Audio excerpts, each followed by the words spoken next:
आज हम पढ़ने वाले हैं बेसिक्स ऑफ सर्वलेट। सर्वलेट होता क्या है, ठीक है। यहाँ पर हम देखेंगे इसके एडवांटेज कुछ देखेंगे और इसके बारे में देखेंगे। तो सिंपली सर्वलेट जो सर्वलेट है, ठीक है, वो एक सर्वर साइड प्रोग्राम है, ठीक है। मतलब उस सर्वर पर रन हो रहा है।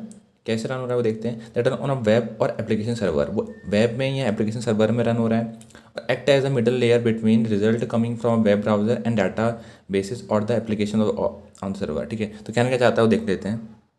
तो जो ये डायग्राम आप देख रहे हैं, यहाँ पर ये वेब ब्राउज़र है और ये डाटाबेस है जो कि जहाँ पर चीज़ें स्टोर हो रही हैं। इसके बीच में जो कनेक्शन है उसको हम वेब सर्वर कह रहे हैं और ये सर्वर प्रोग्राम रन होते हैं यहाँ पर, ठीक है। तो जो बीच का कनेक्शन है उसको आप इस तरह से देख सकते हो कि इस साइड कोई जगह है, इस साइड कोई जगह है। उनको जो कनेक्ट करने की जो चीज़ है वो एक पुलिया है और वो पुलिया का नाम वेब सर्वर है, ठीक है। तो ये ही हमारा सर्वर प्रोग्राम और इसी में हमारा सर्वर प्रोग्राम रन होता है। तो हमारा वेब सर्वर ज़्यादा इंपॉर्टेंट हो जाता है, ठीक है। और यहाँ पे लिखा भी है अगर वेब ब्राउज़र को डाटा एक्सेस करना है तो डाटाबेस से डायरेक्ट नहीं करेगा। यहाँ पे मान लीजिए डाटाबेस है, अगर वेब ब्राउज़र को यहाँ पर कोई डाटा चाहिए दोबारा से, तो वो डायरेक्ट ये नहीं कह सकता कि डाटाबेस से मुझे यहाँ दो, डायरेक्ट रिक्वेस्ट नहीं भेज सकता। वो रिक्वेस्ट भेजेगा किसको? वेब सर्वर को भेजेगा। वेब सर्वर देन डाटाबेस को भेजेगा। वो अब जो भी रिक्वेस्ट है उसको प्रोसेस करेगा कि क्या वेब ब्राउज़र ने क्या कहा, ठीक है। तो यहीं पर सर्वलेट काम करता है, प्रोसेस करना, ठीक है। क्या रिक्वेस्ट भेजी है, किस तरीके से भेजी है, उसको यहाँ पर प्रोसेस करना। उसके बाद डाटाबेस को भेजना, क्या उसमें से निकालना है और क्या नहीं निकालना। उसके बाद वेब ब्राउज़र को दोबारा से भेज देना। वेब ब्राउज़र हमारा जो रिस्पॉन्स वो हो सकती है वो स्टैटिक हो सकती है और डायनामिक हो सकती है। स्टैटिक का मतलब है कि जो एचटीएमएल डॉक्यूमेंट है उसको हम रिट्रीव करेंगे फाइल सिस्टम से और रिटर्न करेंगे क्लाइंट को। फाइल सिस्टम से लिया और वापस क्लाइंट को भेज दिया। अगर तो यहाँ पर जैसे कि एग्जांपल है, वेब ब्राउज़र से लिया, वेब ब्राउज़र रिक्वेस्ट भेजी वेब सर्वर को। अब वेब सर्वर उसको प्रोसेस करेगा और डाटाबेस को डालेगा और डाटाबेस देन फाइल सिस्टम के द्वारा यहाँ पर वापस भेज देगा, ठीक है। तो यहाँ वेब सर्वर से लिया फाइल, वेब सर्वर से फाइल ली, फाइल सिस्टम और डायरेक्ट इन डाटाबेस, ठीक है।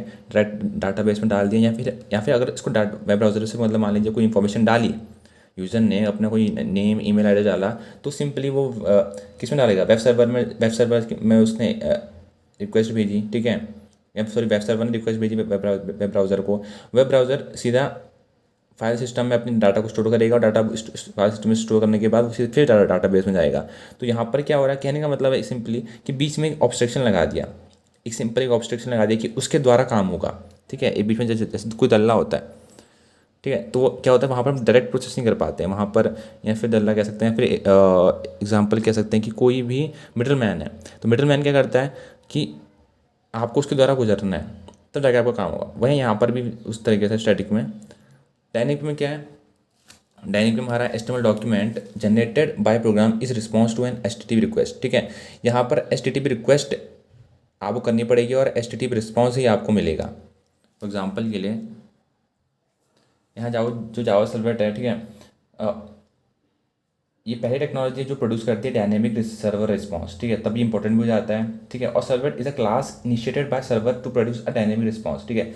सर्वर एक क्लास इनिशिएट करती है सर्वर के द्वारा, सर्वलेट क्लास इनिशिएट करती है सर्वर के द्वारा ताकि प्रोड्यूस किया जा सके क्या? एक डायनेमिक रिस्पॉन्स। सर्वलेट इनिशिएट करेगी सर्वर के द्वारा ताकि उसको डायनेमिक रिस्पॉन्स दिया जा सके। तो वो क्या है ये देखते हैं। सबसे अच्छा डायग्राम है यहाँ पर एग्जाम में बना सकते हो। तो यहाँ पर ब्राउज़र है और ये क्लाइंट है। ब्राउज़र ने एचटीटीपी रिक्वेस्ट भेजी, ठीक है, वेब सर्वर को। जो ब्राउज़र है आपका वो वेब सर्वर को भेज रहा है और उसने रिस्पॉन्स ऑब्जेक्ट भेजा या फिर रिस्पॉन्स ऑब्जेक्ट भेजा सर्वलेट को, ठीक है। बीच में जो सर्वलेट है वो काम कर रहा है यहाँ पर सर्वर के। हमने जैसे अभी पहले डिस्कस किया, वेब सर्वर के अंदर हमारा सर्वलेट है, ठीक है। अब यहाँ पर मॉडिफाई रिस्पॉन्डेड ऑब्जेक्ट यहाँ पर वेब सर्वर उसने भेजा है सर्वलेट ने, ठीक है।